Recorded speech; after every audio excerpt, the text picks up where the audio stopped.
All right. Well, today's guest is actually our CEO and founder, Martin Crowley. Um, we got connected through Twitter, probably around 13, 14, 15 months ago now.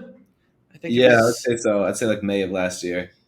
it was May of last year. And then since then, it's been a bit of a whirlwind as well. But yeah, Martin Crowley, if you want to introduce yourself, go ahead. Yeah, as you said, I'm Martin. I started AI Tool Report probably 16 months ago ish. Maybe a little bit less, maybe, yeah, around there. Um, and yeah, it's been so much fun. Got my hands in a lot of different things right now. But yeah, really excited to yeah, get going. Yeah. I mean, I want to jump into like our kind of genesis of AI tool report, how we started, how we got to where we are today, what the future plans are, kind of thoughts and investments in AI and stuff. But I want to take it kind of way back before that and talk about your kind of journey as an entrepreneur. I'm going to bring up a very specific one. I had a look through it. I was doing research on you beforehand, and I noticed from your LinkedIn it says you started Spark Six Media in high school and built it to a certain amount in ARR. Tell me a bit about that story. What does that look like? Yeah, so Spark Six Media was my first company. I was probably a sophomore in high school, and I grew up in a very small town. It's called St. Clair, Michigan, and yeah, everyone at my school had a little bit more money than me, and we're driving cars to school, and I was being dropped off either by my friend or in my parents' like wood paneled minivan, and I'd had enough of it, and as kind of like an outcast, I don't know. I felt like an outcast because I didn't, have that little bit of money. I was actually called poor boy in high school to some extent. They called you poor boy. That's brutal. Yeah. So anyway, so I've had enough of it. You can let me call poor boy for just too long for so long, and so yeah, I started off my first business, and it started because my parents wouldn't let me play video games really, besides like half an hour a day. But I still had that kind of want to achieve, and I feel like that's what video games are trying to like simulate, is like that feeling of like achievement. So I still Mm. had that, but I couldn't play video games, and so I just got obsessed with trying to make money online. And it started off with just simple things like selling my parents like books on Amazon, or going to garage sales selling like stuff like that on Amazon and eBay. And then it eventually led to, after a bunch of failed like kind of attempts like that, it eventually led to Spark Six Media, which I would pretty much work from like 7 p.m. to 3 a.m. every night because I was going to high school at the time. I would sleep through all the whole day of high school, but I was just obsessively trying to learn how to get YouTube views to videos, because I was Mm. back at the time. Everyone's like first foray, you're into like affiliate stuff, or yeah, you're trying to make money like via affiliates or something, drop shipping, stuff like that. When you're in high school. And so I had been promoting them through YouTube videos, and so I got obsessed with how to get views and audiences to YouTube videos. And so I kind of like honed this skill, and then over time I learned kind of, at the time, it's a funny story, but YouTube was a lot easier to game. So you kind of send like fake hits or like not entirely real clicks to YouTube and gain YouTube views. And so I learned how to do this, and I also learned how to do like all the titling, the thumb, like all of that stuff.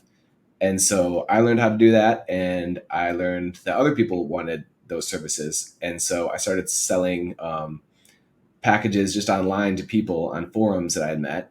And then I put up a website. I think it cost me like $300 or something, from like something like Upwork, or I think there was another one back then that I actually did it from, called like freelancer.com. So I put up a website, and I told my friend, I'm like, I kind of think this is going to work because people have been like hiring me for services even without this. And I put up the website and got like, I don't know, several $1,000s my first month, and then I think maybe like $10,000 my second month, and I was on my way. Jesus. So several $1,000s in the first month. $10,000 in the second month. I'm curious about the logistics of this, right? So are you driving real clicks? Are they fake clicks? Like what was actually going on logistically? Because surely like were advertisers just paying out based on an amount of clicks, or was it like kind Yeah, of so how we you look at gotta things remember on a this is CPA? yeah, so remember this is back in high school, so this was like really early. So like YouTube wasn't even serving many ads at the time. So like and it was just so easy to get views. Like you do the most simple things. And so there was just this program I had bought called Jumpstart, and you could essentially just send views to a video. I don't even know how they did it on the back end, but it was essentially just like a software that you subscribe to, pay a monthly fee, and then they could just send a bunch of views. Mm. So I don't even know how they did it. That was the first way I got them. Over time, I learned how to like get more legitimate views, and worked with more like bigger people. But at the beginning, it was just like this dumb program called Jumpstart that you could like just send a bunch of views to. Wow, crazy. And what was the mindset shift, especially in 2 months? Like that's a pretty drastic change from getting bullied, being called poor boy, to making a 10K month in high school. Like what was the mindset shift? Was it hard to keep the ego like in check at that point? Um, Not really, but it did just definitely give me a. It just brought me back to almost like normal confidence, like what I feel like so it should be confidence level. I don't feel like I was like cocky or Yeah. anything, but I feel like I like got back to like normal almost. And Yeah. yeah, I was able to buy my first car, which I was really pumped about. I bought a $3,000 Firebird, like a old Firebird, and so it's really I don't cheap. know what that is. I'm from the UK. I don't know Oh, what a that's right. Firebird is. Yeah, the American audience will know, but it was like an old Firebird, only $3,000. My parents were like, "Are you sure you can afford this? Like, this is a huge investment." I was like, "I got like 30 grand in the bank. I can definitely buy this 3K car." So I bought that car, Mm. and then yeah, I did think I was cool driving in that every day to high school with the light on. I mean, and that at that point, right? So you've kind of unlocked this kind of understanding that you can make money as an entrepreneur.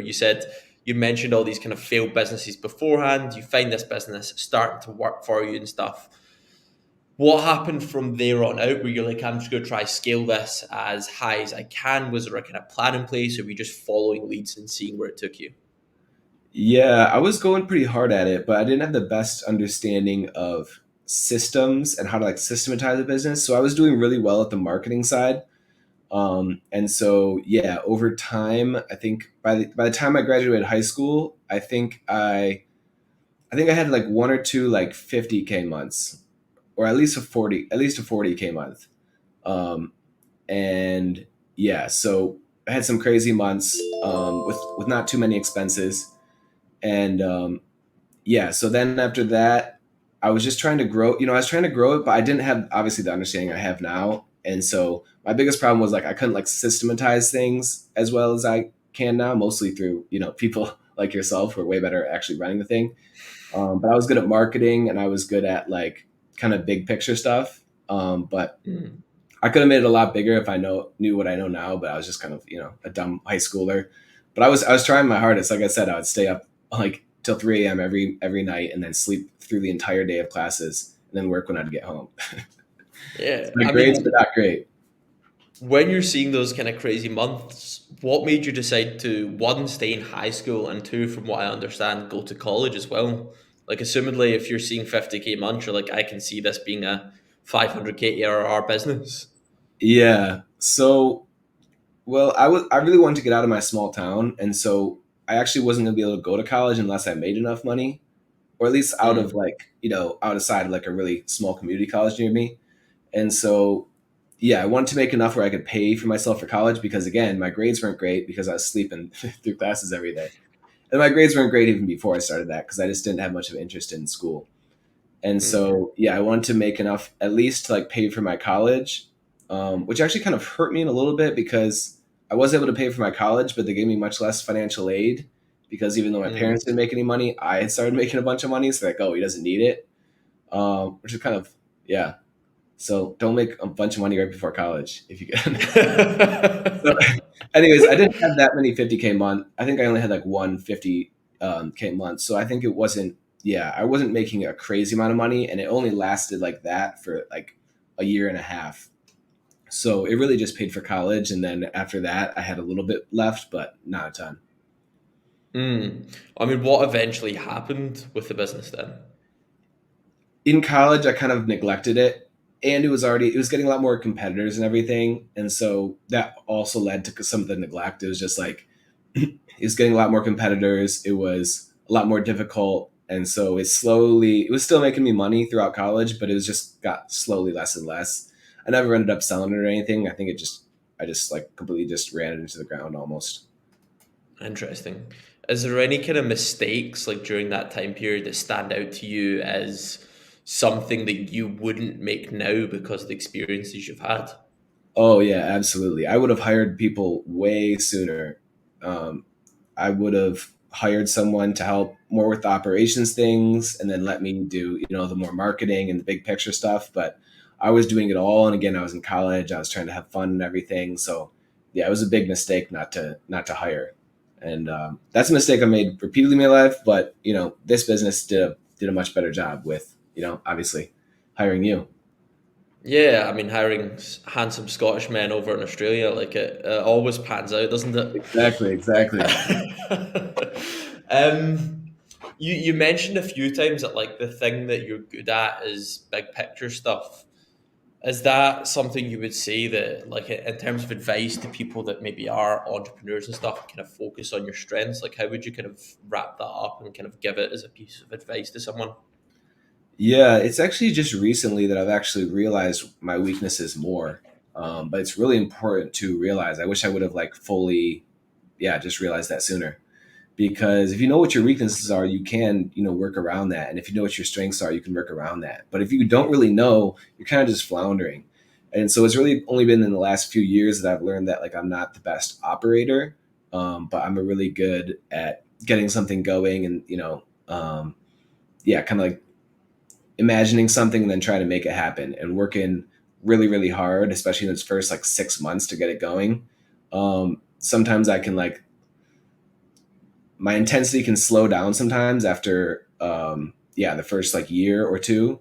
um, but that's why it's also important to hire, because there is those more operational roles that you can hire out for, and just having a team just helps everything with that.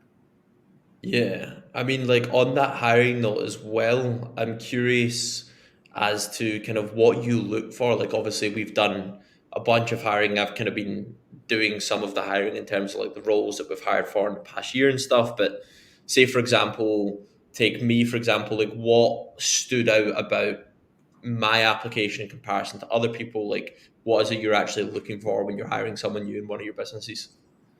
Yeah, so I definitely got lucky with you because I didn't really know what I was doing honestly when hiring. But the biggest thing I was just looking out for is like, was someone doing things on their own? Because I knew I wasn't going to be like a micromanager. And so I wanted someone who was essentially just doing, at least trying to do things on their own, and just kind of had the initiative, because I'm a very obsessive person and I'm a workaholic. So I was looking for someone with those qualities. And Mm. so, yeah, when I was hiring and I just, I saw that you had already had like you're writing your own newsletter and you're kind of trying to do your own entrepreneurial thing. I was like, okay, that he sounds like he could, yeah, really just go after this. Where if someone just like sends me a resume, that doesn't really do anything for me, because I want to see like actual work done in the world and like initiative. Yeah. I mean, I think we spoke about that as well, like on the workaholic topic. I think one of our first conversations, we spoke about the concept of weekends and how it doesn't make sense that you just always take kind of 2 days off at the weekends. Like, it makes sense to just kind of work some of them. Like, it's all kind of an arbitrary system as well. Um, yeah, I think that, I mean, like, obviously we're hiring just now for a social media person, and that's very much part of the vernacular as well as like what we're looking for, when we're looking at applications as people that are also showing that initiative. They've went to maybe some AI conferences, they've got a newsletter of their own, they've got a podcast, like anything like that, as long as you can see that they're being creative in some manner. Um, I want to bring things round to your mindset just before AI Tool Report was born. So, kind of take me through your journey between hearing about AI to becoming interested in AI to making that decision of starting AI Tool Report. Yeah, so I was definitely a little bit late, unfortunately. Like I wish I would have jumped on sooner. I used ChatGPT like very quickly, but I wish I would have went like fully into it quicker. Um, but I had learned from other ventures that speed was really important in starting a business, and so I had seen there's these other big like AI newsletters and AI people with huge followings, but I thought I was still might be early enough to get involved as well. And I listened to the My First Million podcast, and they're obviously big newsletter guys, and so I was like, you know what, I should just try to start a newsletter. And I was using AI a ton at the time, and I was like, the worst thing that can happen from this newsletter is that I'll learn a ton about AI just trying to describe it to other people. And so I realized the downside was really limited. I was like, yeah, I don't really know if this is going to work as a business, but like I just want to learn more about this because it's clearly like going to be an absolutely transformative technology. And so I was like, I'll just kind of learn about it and then share what I learn as much as possible. And so I got started and I was just tweeting a little bit things here and there, and I got like 2 subscribers to my newsletter, and that was all the validation I needed. As soon as I got 2 subscribers, I like started going really hard because I was like, I don't know, it seems like it'll probably work then.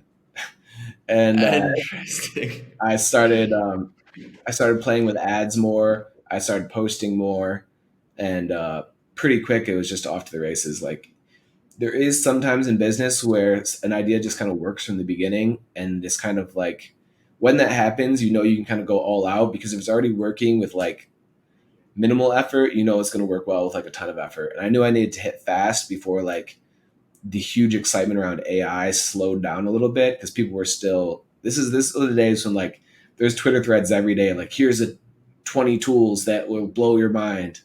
And so I knew I needed to hit fast, and so I started blowing it up and running a ton of ads, and kind of was growing the newsletter at 50,000 people a month or even more than that, even like 100,000 a month at some points. Yeah, those initial months of growth were pretty crazy. I'm really curious, like if we're to extrapolate from what you just said there, why 2 subscribers was enough to give you the motivation to win? Why was that two just like the buy signal for you? I just feel like it was enough. It really wasn't much, but like I'm someone who just like I'm a momentum person. So if I get a little bit of momentum, I take it and I don't really stop until that momentum has been stopped. And so Hmm. I already kind of believed in the idea, but once I saw I got like 2 subscribers, I was like, okay, that was kind of easy to get them. And I was like, this is going to be a business that will probably either work or it won't work. And I just want to like hit it fast and see. Like I've learned in my life it's better just to try things than like debate too long on whether they're going to work or not. And then you can always stop if it's not working. But like those 2 subscribers, I was like, okay, like I don't know. I got 2 people who signed up for my thing without me ever like mentioning my profile link, without me ever really mentioning the newsletter, like nothing. Like I didn't have any followers.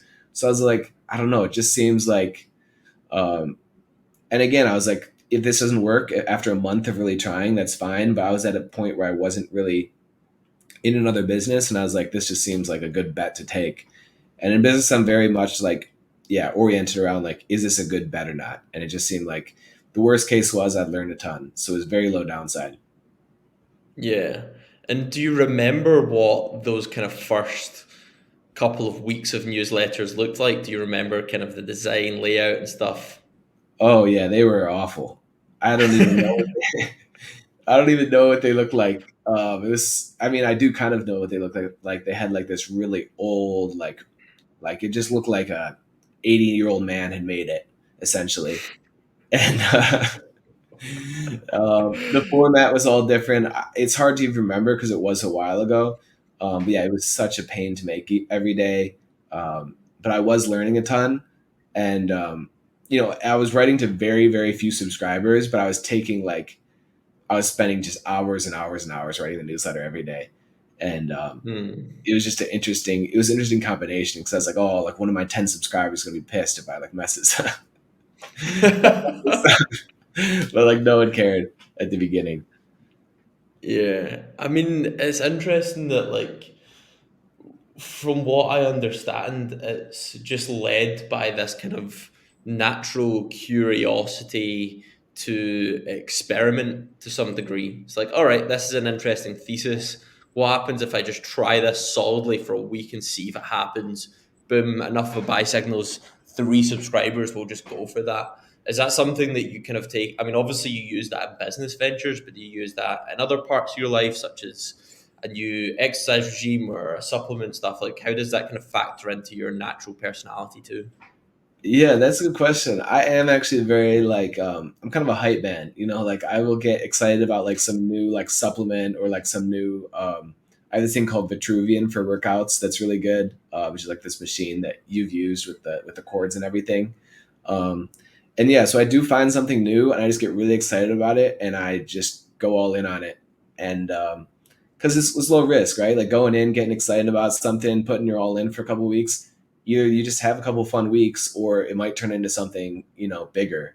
But yeah, I've always just been someone that's very optimistic, and if he gets like anything positive back, I'll just hit it really hard, and I'm kind of like an extremist in that way. And then once I'm getting more and more positive feedback, like once I started like having 50,000 subscribers, 100,000, 250,000, then it's easy to get like really just zoned in and obsessive and, working for, 14 hours a day. So at the beginning, it starts a little bit slower, but as soon as that positive feedback starts to roll in, it's easy for me to go just completely all in. Yeah. And is that, I mean, I assume like the reason many people don't start things in the first place or don't experiment is that kind of like fear of failure. Is that something that even factors into your decision making anymore? Or have you just experimented so many times that it's like, if it doesn't work out, it doesn't work out. I might as well try it anyways. Yeah, I would say in the past, I had more of a feel of failure because I thought people would like notice. And this was the first time I was doing something more public, like under my public profiles and stuff, and like being more of a face. And so I was kind of worried about that. But at some point, I just realized that like no one's paying attention. And if they are paying attention, that means you're doing well. So if you fail, then no one's going to notice because like no one's paying attention. And then if you succeed, they will then they'll pay attention. But it's almost like, yeah, it's kind of ridiculous to not want to start. I mean, in retrospect, because I was like this too, but it's kind of ridiculous not to want to start a business when you're afraid of failure or afraid of what people think, because no one will literally notice or care. It's like when you're in the lunchroom in high school, you're like looking around like, oh, are people looking at me? Like, am I doing something weird? It's like, no one gives a shit Yeah. about you. And so Yeah. that mentality actually helped me a lot. It's like no one gives a shit about what you're doing, so just do as much as possible and just take as many like shots on goal as possible. And yeah, once I kind of viewed things through that lens, it really opened me up to just like trying a bunch of new things. Yeah.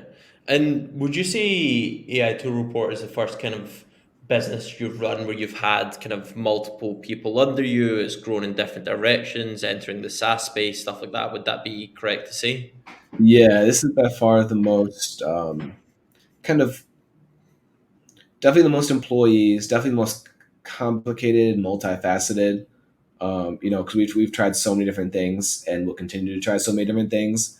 Um, and so, yeah, I think it's been the most fun and like easiest way for me to like learn a ton because it's kind of a media business is kind of like running 10 different businesses at once because you had your advertisers, you have like a pro community, you have a job board, you have just so many. You have a SaaS if you want to go the SaaS route, and so you have so many different businesses, and then the media platform can direct your subscribers to those different businesses that you have, or at least see if they're interested, and then if they're interested enough, then you can launch it like kind of separately as well. Um, Mm.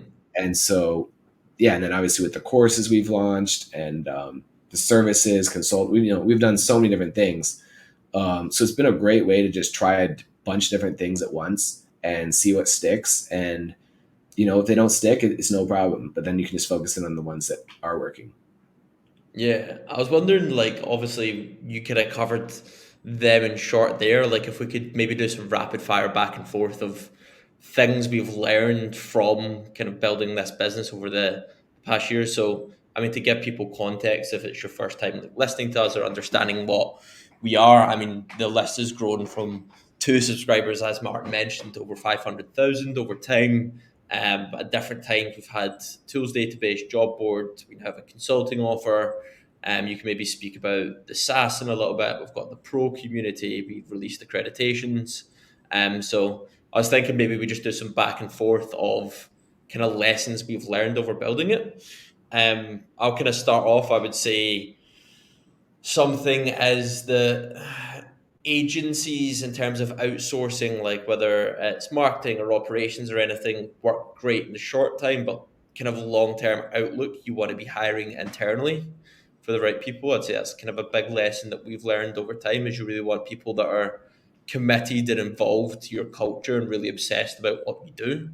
So I'd say that's a big kind of lesson on my end of things. Yep, completely agree on that one. And then yeah, I've always like heard, I've been like in business for a while, but I've always done things more like solo, or just with Mm. a few employees that weren't as involved, like kind of just like outsourced VAs, like stuff like that. And so yeah, this has been my first business hiring multiple people. I've hired like one or two people before, um, but yeah, it's just obvious, and you hear all the time business advice, but obviously the most important thing is who you hire because you're only one person, and with each person you hire, you're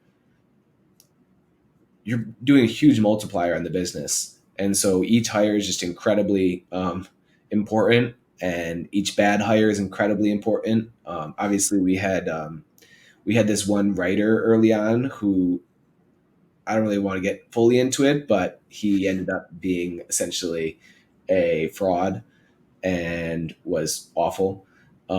So yeah, it just drove home how incredibly important it is to yeah hire well and to yeah that's like the most important thing because you're only one person and other people are going to be doing so many other things.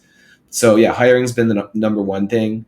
Um, I would say the other thing is like trying to um, one thing that's been a little bit tough is I'm someone who wants to like kind of throw everything at the wall and then just see what sticks. Um, but one of the hard things with that is that sometimes you start off a product as like, oh, let's just try this out, but then you get to the finish line and then you're a little bit pot committed, and so you want to like see it through a little bit more. And so at the beginning, it was just like, let's throw everything at the wall. But I think now that we have tried so many things, it's more like, okay, let's actually think about what would work here.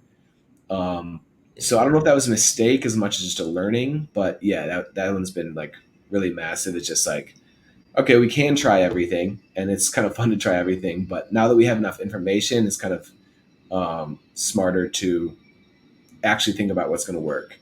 And so I feel like that's where we are now because we have just so much more knowledge than when we started. Something can be incredible in theory. You'd be like, oh, I've seen this work for other businesses, so let's go and try this. And then you try it and it never lives up to the expectations. And you may be attached to yourself to that project. I'm speaking about myself here. And Yeah. eventually you just need to let go and be like, okay, maybe it's worked for other people, but it's not worked for us for a myriad of factors. So that's one to not kind of take things too personally as well. I think that's something I've learned. Yeah, exactly. I really do think businesses, for the most part, for the most part, is either like they work or they don't work. And then depending on execution, they can either work really well or like amazing or like not well.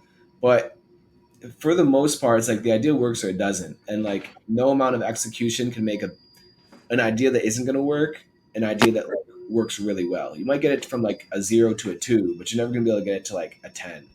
And so I think it's really important to like notice market feedback and then go really hard when you receive that market feedback, and then just cut when it's not giving you that market feedback because yeah, ideas generally work or they don't. And I feel like I've found that over and over in business. It's like my ideas that I'm really trying on that aren't working at all. It's like, all right, that's not going to work.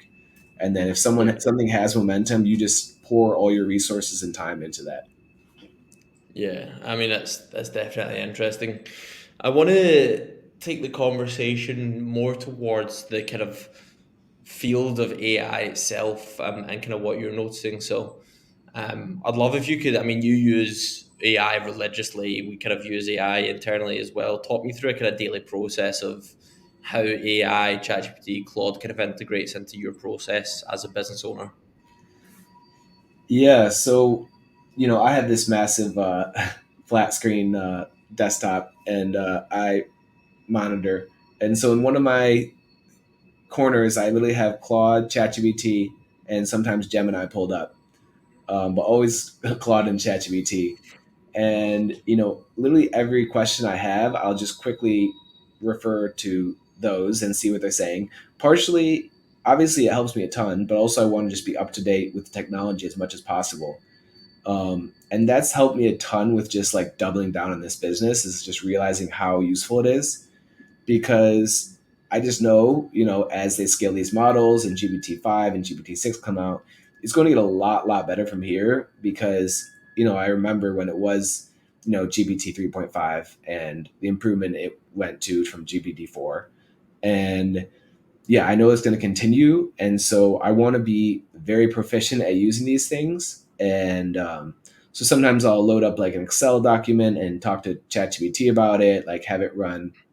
You can have it run like pretty advanced, even like machine learning, like regression algorithms on the data, with like random forest and stuff like that. And ChatGPT just has a really good data analysis feature. And then, yeah, Claude, the recent edition of Claude is absolutely incredible, especially with artifacts enabled. And so, yeah, I always have those two up, and I'm always working with them because, one, it helps my conviction, and two, really just stay in this business and learn as much as I can about AI. And then two, because it's just incredibly useful. Like, I'm someone who researches probably about half my day. And that's where these tools are incredible. It's just like asking kind of open-ended questions to them and getting pretty incredible answers back, and then just continually talking about that. So yeah, as someone who researches a ton, I think that's where it becomes just crazy helpful. And I think as these tools get integrated into more workplaces and more specific things, it's going to really blow up. But for now, I think it is more incredible for people like me, who are like spending a good amount of their time researching, because yeah, obviously I don't Google. Like, I will never Google a question again, like besides Austin weather. I'll ask it, Austin weather. But besides that, like, it's not going to give me an interesting answer. And you're going to have to search around on 5 different links and then combine them in your mind into one answer. And obviously that's what ChatGPT and Claude are doing such a better job at. It's just like combining all of like human knowledge into like one paragraph. So yeah, I'm obsessed, and yeah, I work with it every single day. Yeah, I mean, from that research as well, is there any kind of trends you're noticing for the future? Like, what's got you most excited about for the future of AI, whether it's like investment opportunities or features? Is there anything that's really standing out to you that you wouldn't kind of be able to know unless you're doing all this research?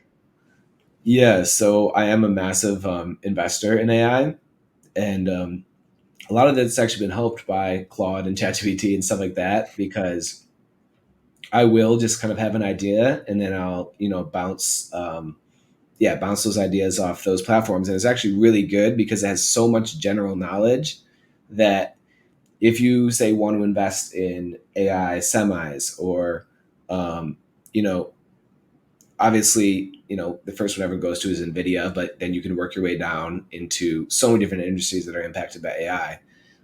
It just helps so much with brainstorming and coming up with like unique ideas. And so yeah, a lot of times I'll just put in like 10 different stocks and then just like talk to it about how AI will impact it positively and negatively, the time frames for that. Um, and then you still have to add in your own ideas. Like, you can say, I think that customer service is going to be like very outsourced in the next year or two by AI, and that it already has been, but more.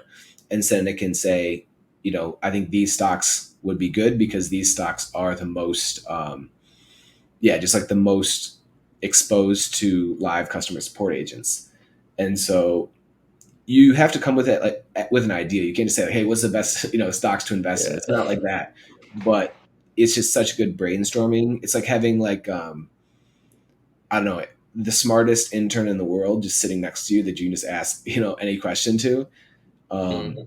and so yeah, it's been incredible for stock investing for sure. And I do spend a lot of time there.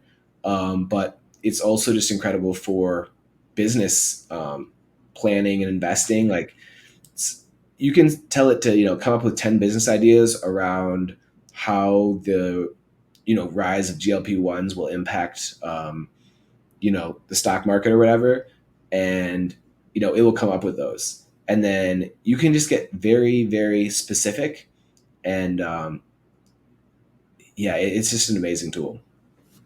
Yeah, I mean, what's something interesting I've noticed is that across the conversations I've been having is that people use AI in very different ways. So, for example, you talk a lot about there about just the idea of like brainstorming, using it as someone to kind of bounce feedback off. But my conversation with Lewis Shulman of Orbit Marketing, he spoke about how they use AI as like their internal process, and they're very rigorous and like systematic in how they use it. And they've got Make and Zapier that run automations to certain prompts where they redefine those prompts as well. So, I mean, I think something to take away from it is that there is kind of no right or wrong way of using AI. It's just going to be in a way that's probably most conducive to how your brain works. Because something I'm now just putting together is that I know Lewis is a very systematic person, whereas, as you said, you're an ideas man. You're the big picture kind of person. So AI is going to assist you in that, no matter what your pursuit is, I guess. Exactly, I think that's right. Like, yeah, I know other people are going to use it in a completely different way than me, but yeah, I know how useful it is to me, and I've also used it for those things as well, like automations, and it is incredibly useful. It's just not kind of what gets my day-to-day imagination going. But Yeah. yeah, I'm like, some people are probably using it for just absolutely crazy things that I'm not even aware of you know Yeah. Across those different models, Gemini, Claude, ChatGPT, obviously Claude just released Opus, their kind of newest version. GPT actually just released a test cohort of Open Search as well to like essentially rival Google as well. Across the different kind of models you use, what ones are best for specific tasks? Are you finding Claude's better at analyzing documents, ChatGPT is better for something else? What's your experience been? Yeah, so with the new release of Sonnet 3.5 for Claude, I've been finding Claude the best for most things. The issue is they still don't have internet search enabled. And so Mm. I pretty much use Claude for most things where like I'm copying and pasting some information and talking to about it, or talking to it about it like of random information that it doesn't know. But I use ChatGPT probably more overall because it does have like the ability to do web search, um, and so yeah, I can ask it some questions and say sometimes it'll bring me knowledge from like its internal knowledge, and I'll say do a web search on this also, and then combine that knowledge. Um, so yeah, I actually end up using ChatGPT a little bit more. I also love the memory feature on ChatGPT, so Mm. I'm trying to like teach it everything about me. And a lot of times I'll just tell it a bunch of things and just be like, save this to your memory, because it knows more about me and it knows how to answer. And so I also have very complex custom instructions on ChatGPT Mm. because I'm a very analytical thinker and evidence based thinker. And so I have like 10 different rules for how I want ChatGPT to kind of like give me answers more in like this analytical way instead of sometimes it like doesn't use numbers. It's like, oh, yes, this may increase it. But like, I want like exact percentages and like confidence intervals and stuff like that. So yeah, I have like very specific custom instructions that I love with ChatGPT, that I wish I could use with Claude as well. So yeah, you really use those two. Gemini, I honestly haven't really been using much lately. I use it sometimes just to kind of test it and see the comparison, but because it doesn't really do either thing better than Claude, I never really end up Claude or ChatGPT. I never really end up using it much. Mm. You mentioned a few of like the kind of the limits of there in terms of like Claude not doing the custom instructions to the degree you want. Is there any other things like any future releases that you're excited for in any of the models? Any kind of gap in the market that you're like, I can't wait until they release that? Yeah, so Perplexity kind of has this right now, but like kind of where you ask it a research question and it breaks it up into like four different questions and then Mm, answers those four internally and then spits it out more like a human would, where you look up like a bunch of different topics and then condense it into one. I mean, that's what mm, they're all doing internally, but Perplexity is doing it just a little bit better than the rest. So it's more like a multi-step research process right now. So that's what I like the best. Obviously, I think there's a lot more room to improve there, and I think they absolutely will.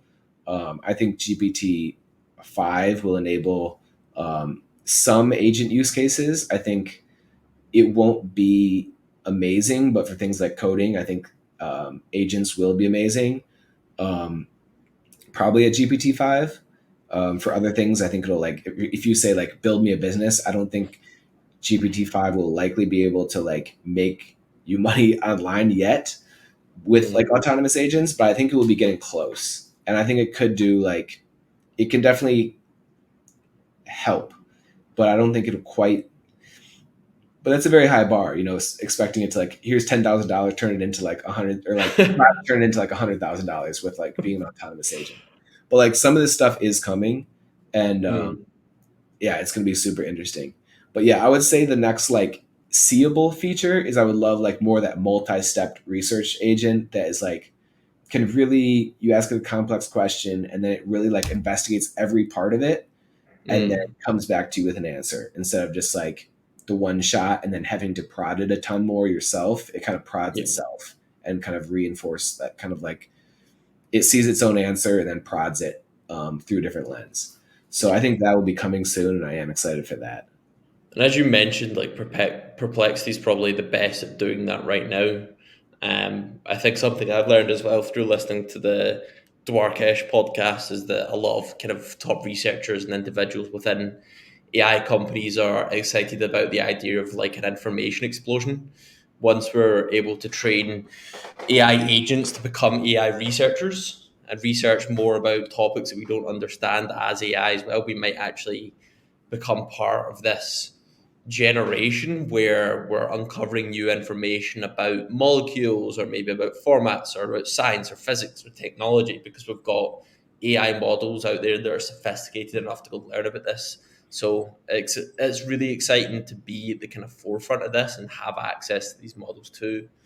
Um, I want to bring things back from the macro to the micro, just to kind of like finish off our conversation. In terms of us here at AI Tool Report, what do you kind of see the future looking like for us? Like, what would you, in terms of like, if there's listeners listening to this podcast right now, what can they kind of expect to see from AI Tool Report and what we do in the next 6 to 12 months? Yeah, so I think you'll continue to see us trying a bunch of different things. And I think the difference is we will probably be trying a lot. And I think I have a much better idea of what the future is going to be than I did in the past. And so I want to start planning more for the future. I want to start planning more for the autonomous agent future, which I think is probably about 1 year away, maybe 2 years, but like it's definitely coming. The level at which they'll be good is a little bit less clear, but if you know if you look at the Devin, coding agents, they're pretty good, and that's with GPT-4, but they can already kind of make it work. And so I think with GPT-5, which I think will come out at the very beginning of next year, I think autonomous agents are going to be much more of a thing. And so I really want to start planning for that and potentially launch, part of the business trying to help people to take advantage of those because I think that's going to be a huge, huge edge versus the normal workforce is like being able to work with these autonomous agents. So that's kind of the biggest thing on my mind right now is like, how do we position the business to be ready for this instead of kind of reacting to it? So that's one of the big things. Definitely excited about all the stuff we're currently working on. We did acquire a SaaS that I don't want to talk about yet because we're relaunching it in the next month, but really excited to launch and work on that. And then really excited about the courses, really excited about the pro community. Um, yeah, really excited about the accreditations. So I think there's a lot of cool things coming, but the core of it is, educating people on learning how to use AI more, productively. That will be the core. And so it's trying just to figure out how to do that in a more, um, beneficial way for everybody. And also looking towards the future with things like autonomous agents so that people are prepared for that and can utilize those. Yeah, awesome. I really appreciate you sharing that. Just to finish off as well, could you kind of share a bit more information about how people can find you and get in touch with you over social media? Yeah, I would say LinkedIn is probably the best right now. Just search Martin Crowley on LinkedIn. It's a little bit easier to message people and find responses and everything on there because Twitter can be, a little bit more of a shit show. So I would say LinkedIn is probably the best way. Twitter as well, but yeah, I'd say LinkedIn is a little bit better. It's just Martin Crowley, and yeah, would love to talk more with anyone who wants to talk AI.